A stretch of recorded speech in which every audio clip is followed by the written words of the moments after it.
अस्सलाम वालेकुम नाज़रीन, अताउर रहमान आपकी खिदमत में हाजिर हूँ। आपको बताऊँ कि पाकिस्तान में अगर देखा जाए तो सियासी कशीदगी कम होने का नाम ही नहीं ले रही। दूसरी जानिब हम देख रहे हैं कि इमरान खान 1 साल से अडियाल जेल में जो है वो बंद पड़े हुए हैं। केसेस एक केस में वो बरी हो जाते हैं और दूसरे में उसकी फिर गिरफ्तारी होती है, और यही सिलसिला आता हुआ आ रहा है 1 साल से, जब से 9 मई हुआ है उसके बाद। तो आज सियासी सूरत हाल पे भी बात करेंगे पाकिस्तान के, और इसके साथ साथ इमरान खान के हवाले से खास कर बात करेंगे। शेर अफजल मरवत साहब जो है वो उसको पार्टी से निकाल दिया गया है, क्या वजूहात बनी, उस हवाले से बात करेंगे। बात करने के लिए हमारे साथ मौजूद है रिजवान गिलज़ई साहब, जो कि सीनियर जर्नलिस्ट है। बहुत शुक्रिया सर आपका, सबसे पहले आपने वक्त दिया। सियासी सवाल करने से पहले सबसे पहले आपसे ये सवाल है पर्सनल, कि आपने एक टाइम ऐसा आया कि एक्सप्रेस न्यूज़ को आप छोड़ गए और उसके बाद आप बाहर चले गए, क्या वजह बनी थी? देखें, वैसे ही हमने कहा थोड़ा सा ब्रेक लेते हैं। और पाकिस्तान के जो हालात थे वो पिछले 2 साल से तो आपके सामने ही हैं। ख़ास तौर पे जो 9 मई के बाद के जो हालात थे, तो थोड़ा सा सहाफ़त से ब्रेक लिया, लेकिन अब दोबारा वापस आ गए हैं। ये तो ऑन एंड ऑफ चलता रहता है। प्रो पीटीआई, आप पीटीआई को ज़्यादातर कवर करते थे, कोई धमकी शमकी तो नहीं आई थी कि या आप पीटीआई को कवर ना करें, और नहीं तो फिर जो है आपको वार्निंग दी हो कोई सख्त? देखिए, बहुत सारी चीज़ें थी। कोई नोटिस थे, कोई कभी फ़लाँ नाम आ गया, कभी फ़लाँ नाम आ गया। तो पहले इस्लामाबाद हाई कोर्ट में जस्टिस सतर मिनल्ला थे, एक केस आया था उसके अंदर। जब सहाफ़ियों के जितने सारे केसेस थे उसमें ये क्रेडिट उनका था कि उन्होंने तहफ़्फ़ुज़ फ़राहम किया हुआ था। जो एक फ्रीडम ऑफ एक्सप्रेशन है, जो आइनी हक़ है, आइन ने हमें दिया है, उसमें सहाफ़ियों के तहफ़्फ़ुज़ के पैसे। तो पाकिस्तान में आपको पता है हालात ऐसे हैं, लेकिन जब तक वो थे तो तहफ़्फ़ुज़ था। लेकिन जब वो चले गए तो उसके बाद जो है वो आपने देखा कि जिस तरह से सहाफ़ियों के साथ पाकिस्तान में जो हुआ, सबके सामने, कोई ढकी छुपी बात नहीं है। तो इस वजह से फिर थोड़े अरसे के लिए फिर हमने ब्रेक ली। लेकिन अब जैसे आपने अपने इंट्रो में भी कहा कि ये जो हालात हैं ये बदलने का नाम नहीं ले रहे और दिन ब दिन ख़राब हो रहे हैं। लेकिन अब उम्मीद ये है कि ये हालात, क्योंकि जहाँ जिस लेवल पे वो पहुँच चुके हैं ख़राबी के, ये उसके बाद मज़ीद ख़राबी की कोई गुंजाइश नहीं है। और जहाँ तक दूसरी बात ये है कि ये हालात सारे पैदा क्यों हुए हैं, बेसिकली तो ये दो हाथियों की लड़ाई है, और दो हाथियों की लड़ाई में अवाम पिस रहे हैं। और जो दो हाथियों की लड़ाई है, अब ये लड़ाई में इंतज़ार किया जा रहा है कि कौन पहले थकेगा। तो जहाँ तक थकने की बात है, तो एक जो फ्रीक है जिसमें इमरान खान है, वो तो थकने वाली बात उनके अंदर नहीं है। कल भी उन्होंने मीडिया से गुफ्तगू में कहा कि जी मुझे तो कोई मसला नहीं है, जितना मर्ज़ी टाइम मुझे जेल में रखें। तो उनने का टाइम तो हुकूमत के पास ख़त्म हो रहा है। अब जहाँ तक हुकूमत की बात है, हुकूमत तो बेचारी वो तो ज़बरदस्ती ला के बिठाए गए हैं, जो उनको चलाने वाले हैं। असल प्रेशर इस वक्त जो है वो उनके ऊपर है।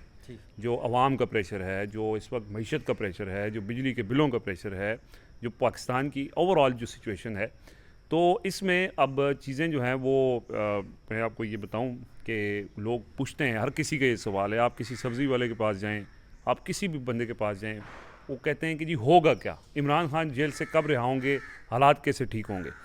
तो उन हालात को ठीक करने के लिए जो कोशिशें हैं वो अब तेज़ हो चुकी हैं, और वो कोशिशें रंग ला रही हैं। उसकी जो मिसाल है वो आपने देखा कि इस वक्त वैसे तो बैकडोर मुज़ाकरात का या बातचीत जो है वो हो रही है, वो साइमल्टेनियसली चलती रहती है। जंगें भी होती हैं तो जंगों के दौरान भी जो है वो बैकडोर बातचीत चल रही होती है। बल्कि अगले दिन आपने सुना, मुशाहिद हुसैन सैयद ने ये कहा कि अभी जो पाकिस्तान इंडिया की टेंशन हुई थी, हमने उनका तैयारा गिराया था और फिर उनका पायलट पकड़ लिया था, तो उन्होंने कहा जी कि वो अमरीकी वज़ीर ख़ारजा माइक पोम्पियो ने जनरल बाजवा को फ़ोन किया और कहा कि जी आप भारतीय पायलट छोड़ दें, और वो छोड़ दिया। तो ये जो लोग होते हैं अपना किरदार अदा करते हैं। अब इससे पहले बिल्कुल इमरान खान के ऊपर रेड लाइन, आपको पता है रेड लाइन थी, तो वो रेड लाइन के ऊपर ज़ाहिर बातचीत तो नहीं हो रही थी। लेकिन अब हालात इस नहज पे पहुंच चुके हैं कि सारी कोशिशें करके देख ली हैं, किसी मकसद में भी कामयाबी नहीं मिली है।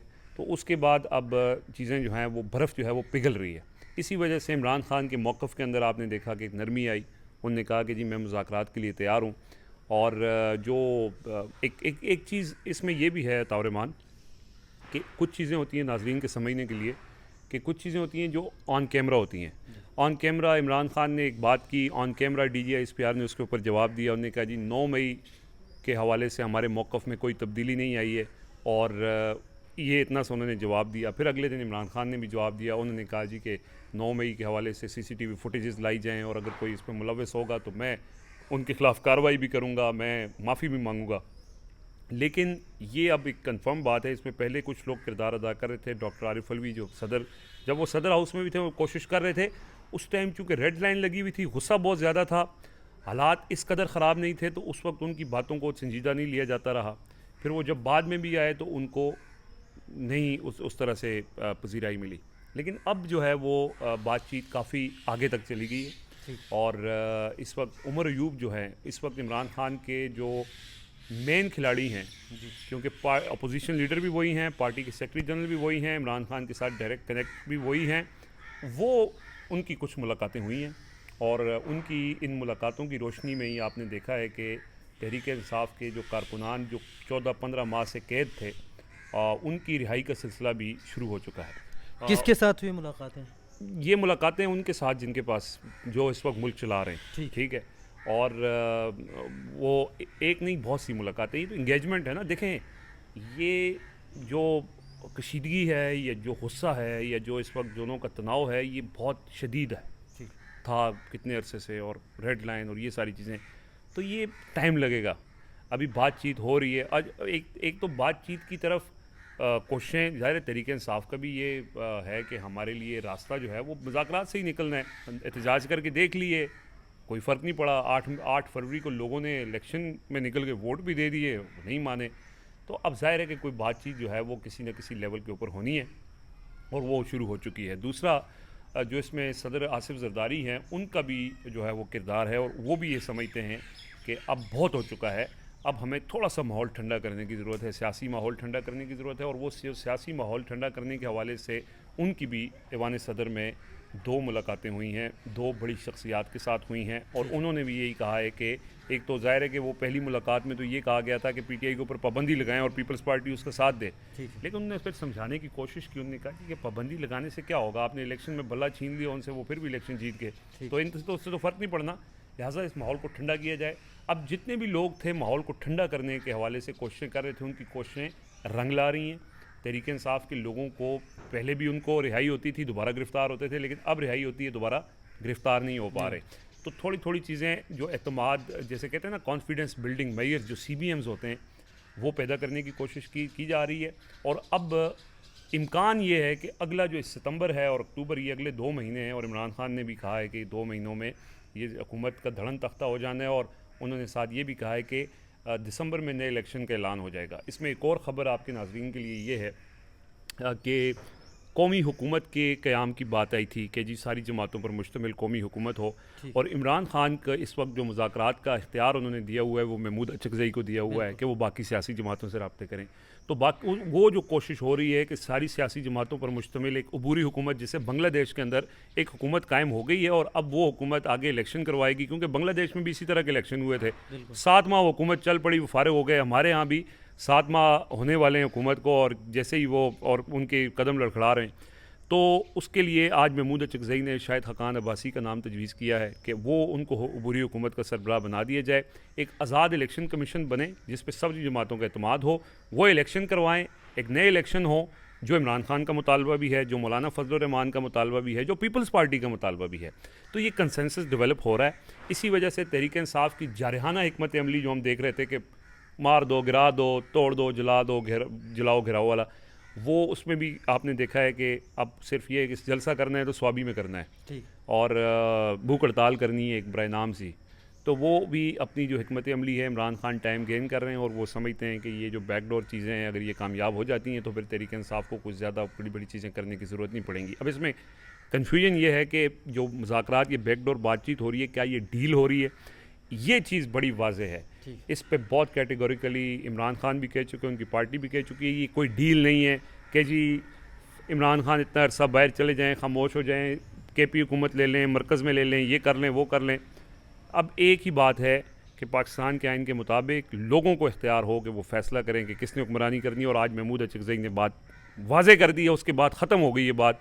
उनने कहा है कि जी फ़ौज से जो मुज़ाकरात होने हैं वो इस बात के ऊपर होना है कि फ़ौज को एक सेफ़ और बाइज़्ज़त एग्ज़िट यानी महफूज रास्ता कैसे देना है, इसके ऊपर बात होनी है। और वो बात जो है अगर होगी, और ज़ाहिर है कि सारी जमातों का भी यही है, इसमें जमातों का कंसेंसस अगर सियासी जमातों का हो जाता है तो उसके बाद ये चीज़ें आसान हो जाएंगी, और फिर होपफुली पाकिस्तान में भी इसी तरह एक अबूरी हुकूमत, और फिर उसके बाद नए इंतखाबात, और नए इंतखाबात में जिसको कौम मुंतखब करे वो पाकिस्तान में हुक्मरानी करे। अच्छा, हमने कल देखा इस्लामाबाद हाई कोर्ट में इमरान खान की जो हमशीर है अलीमा खान, उसने गुफ्तगू करते हुए ये कहा कि आज इमरान खान जेल में है तो चीफ़ जस्टिस आमिर फ़ारूक की वजह से। इस्लामाबाद हाई कोर्ट के जो चीफ़ जस्टिस, ये क्यों कहा, क्या वजह हो सकती है? नहीं, वो चीफ़ जस्टिस आमिर फ़ारूक, इसमें कोई शक नहीं है कि उन्होंने इमरान खान के हवाले से एक उनका बाइस मौजूद है, उनकी गैर कानूनी गिरफ्तारी को उन्होंने कहा जी कि गिरफ्तारी ठीक हुई है, उनकी अपनी अहाते अदालत में हुई थी। फिर टेरियन वाइट केस में उनका किरदार वो ज़ाहिर है मैनेज्ड हैं, लेकिन वो जस्टिस आमिर फ़ारूक की वजह से तो नहीं है ना। वो जिसकी वजह से लोगों को पता है, सबको पता है, अलीमा खान साहिबा को पता है, और उनको भी पता है कि लोगों को भी पता है इस बात का। तो वो जिसकी वजह से हैं, अब होपफुली कि वो वजह जो है वो दूर करने की कोशिश की जा रही है। लेकिन पाकिस्तान तहरीक इंसाफ के अंदर हम देखते हैं कि आपस में एक दूसरे के लोग टांगें खींच रहे होते हैं, और इख्तलाफात आज KPK से भी बाकायदा तौर पे ख़बरें आ रहे थे, आपको पता ही होगा, तो उस मुतालिक फिर बताइए। देखिए, PTI में बहुत ग्रुप्स हैं, दो बड़े ग्रुप हैं, एक पख्तूनों का ग्रुप है, एक पंजाब का ग्रुप है। उसके बाद एक ख़ुद इमरान खान के फैमिली के अंदर दो ग्रुप हैं, एक अलीमा खान का ग्रुप है, एक बुशरा बीबी का ग्रुप है।